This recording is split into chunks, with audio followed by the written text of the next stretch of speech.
Hey class, I am here now to help you with a couple more examples of our understanding of reasoning.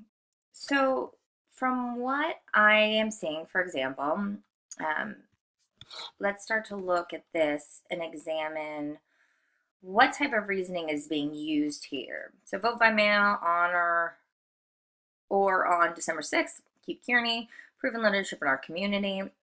Here's the evidence of which, endorsed by, here's the evidence for that, keep council member Gabe Kearney, Petaluma City Council, www, keep Kearney. Okay, what type of reasoning are they using here? I am going to go with, and hopefully you are too, 1, 2, 3, inductive reasoning. Okay, good. Now, the reason that I'm saying inductive reasoning is that they are giving a series of evidence and drawing you to a conclusion that because of this information, we should do this.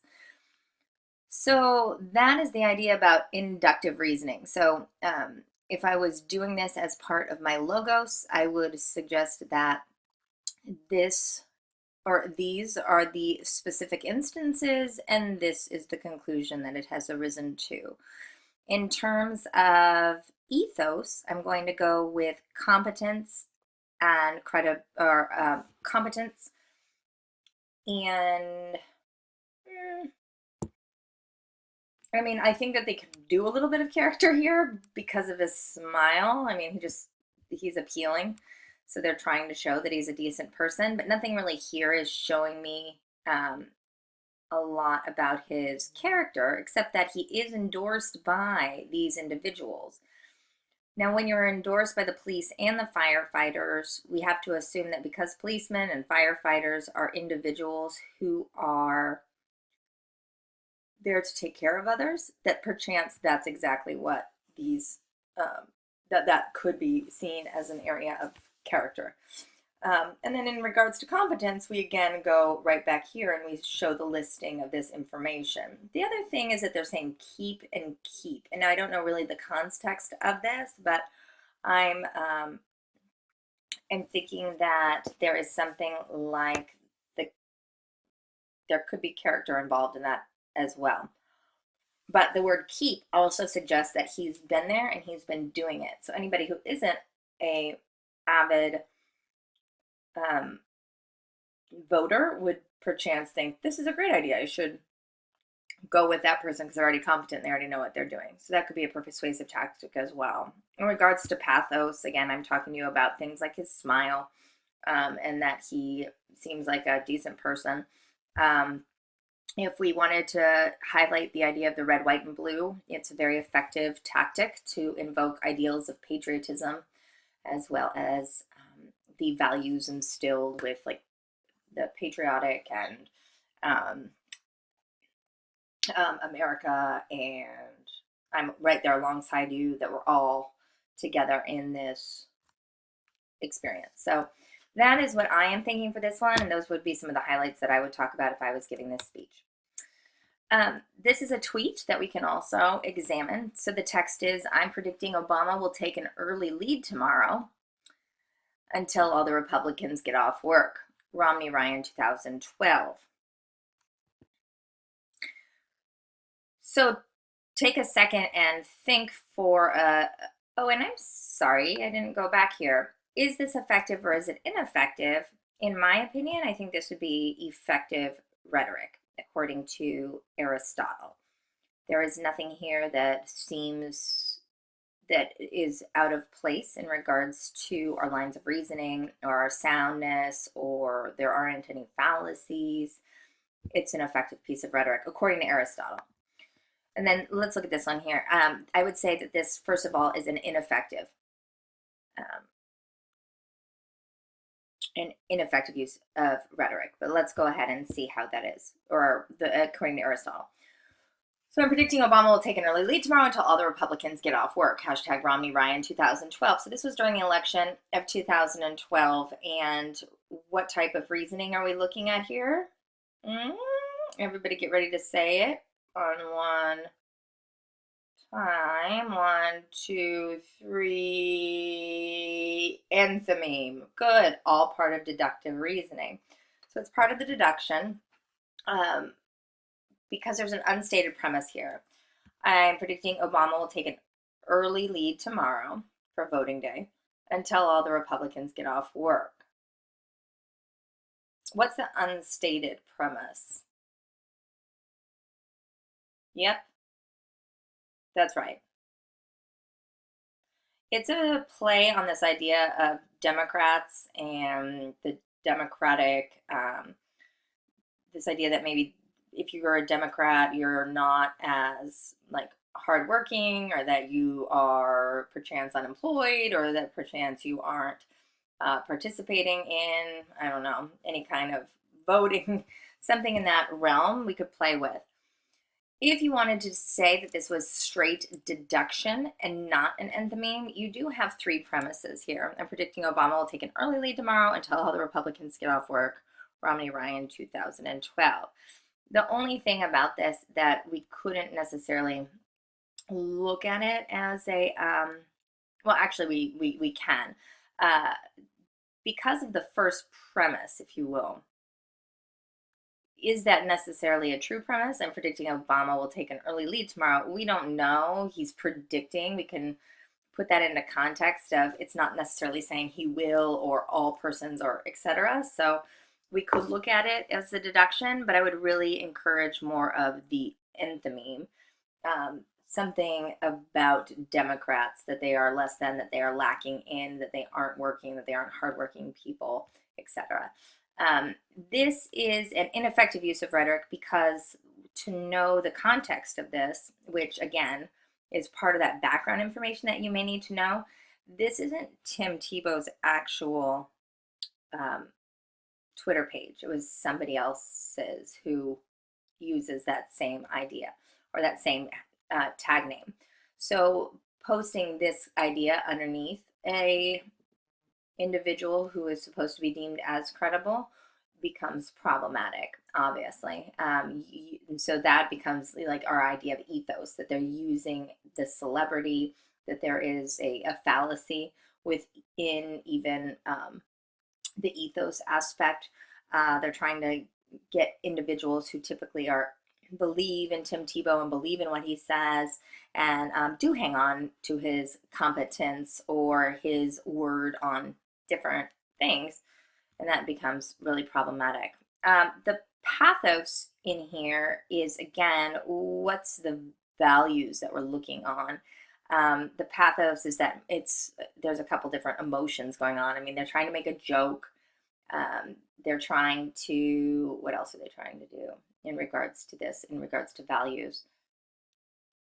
They're certainly trying to see if try to get Republicans on their side and continue that dialogue, and it like reinforces the dialogue of Republicans being stronger and more committed to work and pulling themselves up and getting out there and working hard on their own. So it plays in that value, so it appeals to that group of individuals. So those are some ways that you could look at that example.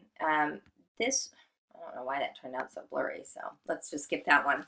This one is a fun one. So easy a husband could do it. Potatoes. So this is a advertisement for potatoes. I think that they want us to get them, and I think that they're trying to encourage us that this would be a excellent meal to make, and it's super, super easy. And so in order to convey that ease, they take an idea that we have built into our society, an idea of masculine and feminine roles, and they compare it with some kind of, husband, if you will.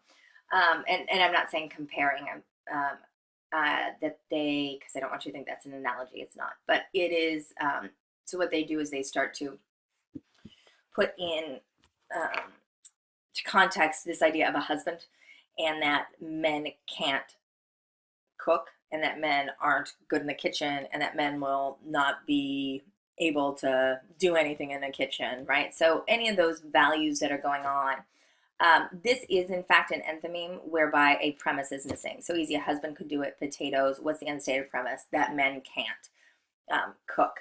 So it appeals to us in that way. The only thing about this, though, is that if we think about it, what types of, and I'm so sorry, I just didn't grab that up. There's not a lot of credibility to be built into this. So I would suggest that this is, again, an ineffective use of um, rhetoric. I would say that the ethos is perchance listed here. And let me go ahead and simply make sure, because I don't know why it didn't transfer per se correctly. Let's see if I can get this to fill the space here. What does it say down here? Huh. Nope. Nope. Let's do it this way. Nope. All right. Let me just go ahead and close this real quick. And what I will do, sure, I will check to see if we happen to have, yeah, there it is. Potatoes. Still doesn't tell me what these potatoes say. If there is a company for this potato, and it could be like an Idaho favorite or an Idaho whatever, then okay, we'll build in the credibility of them, because it must be some kind of company that's promoting it. The pathos here is, again, in relation to the value. So like, what kind of emotional connection do we have to gender norms and gender stereotypes, etc. The other elements of pathos that you may want to draw upon, you could think about the dual idea, because this concept is used so often. So easy a woman could do it, so easy she could even do it. That used to be a very prominent theme in advertising, and oftentimes it still exists, but just not as overtly. So in this case, you're saying so easy a husband could do it. It's playing on that idea as a reverse role, and in a reverse way. I would encourage us to think about maybe how that pathos brings about feelings of finally, or brings about feelings of joy, or brings about maybe feelings of irritation. As long as you can justify it, it would work for me. Let's see just this last one, if this one does in fact pull up. I'm sorry that it's so small. No, and I can't even, can I? No. No, it's not going there. All right, let's look at this one. I was going to do this one maybe for your exam, but let's do it here instead. This is an excellent advertisement in regards to, again, inductive reasoning, but what type of induction is it?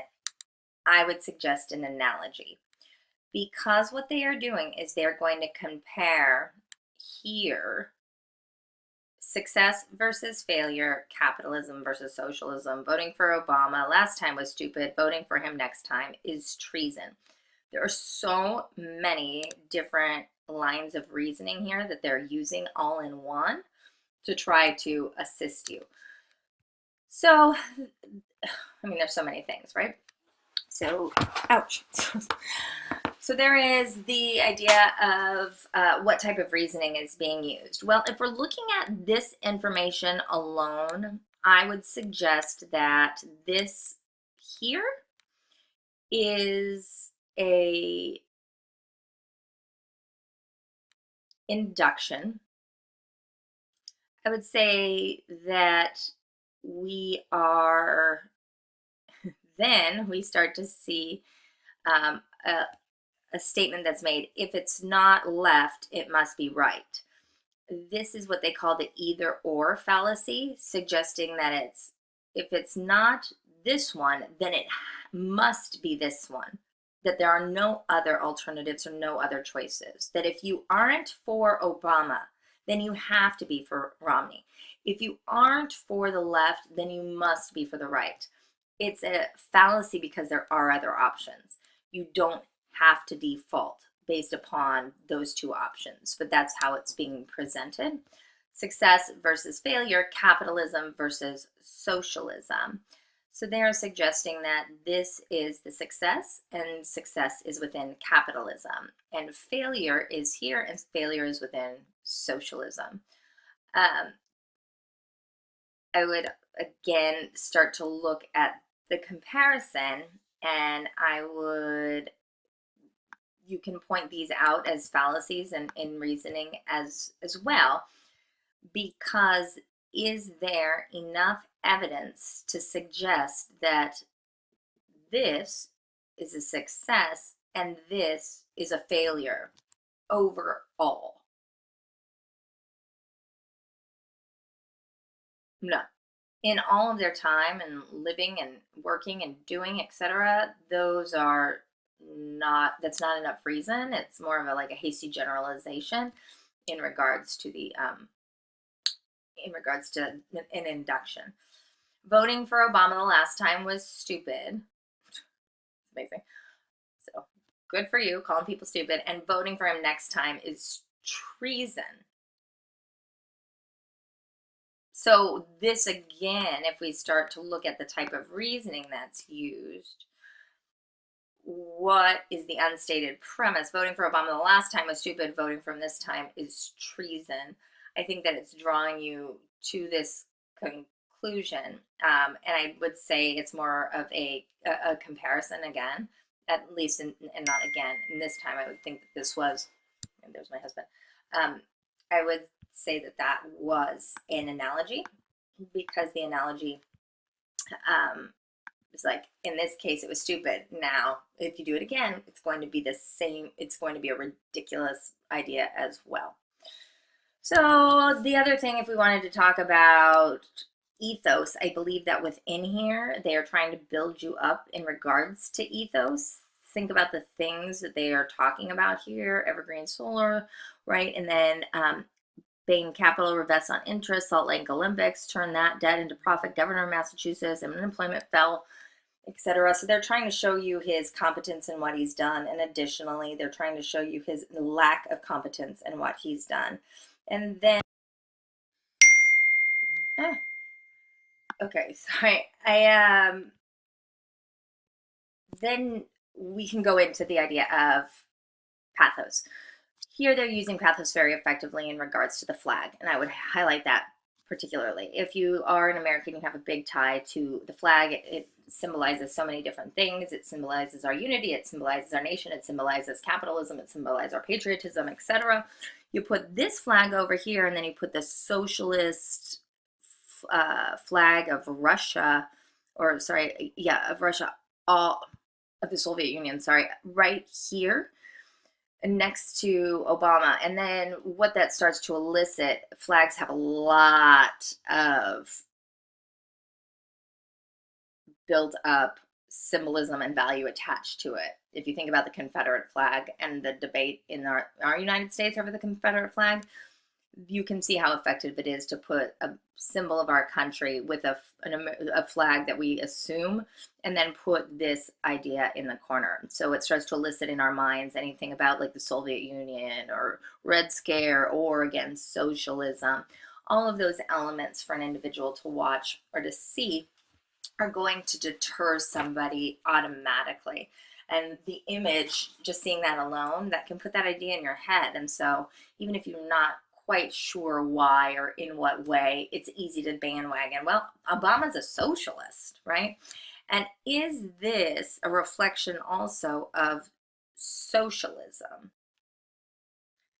I don't think it is. It's simply an issue of giving to particular companies, like solar companies again, and energy companies, to make the country better. Socialism is, this idea that we should share the wealth with individuals. So in conclusion, these are different ways that you can build through your examples, and I encourage each of you to take some time and reflect. And remember, I'm looking for you to simply justify why you believe these images are effective or ineffective, and I want you to do so using some type of symbolic representation and giving specific examples of how we can see it illuminated within the images or the text or discourse, whatever that you decide to do. So I hope that helped. Have a good day.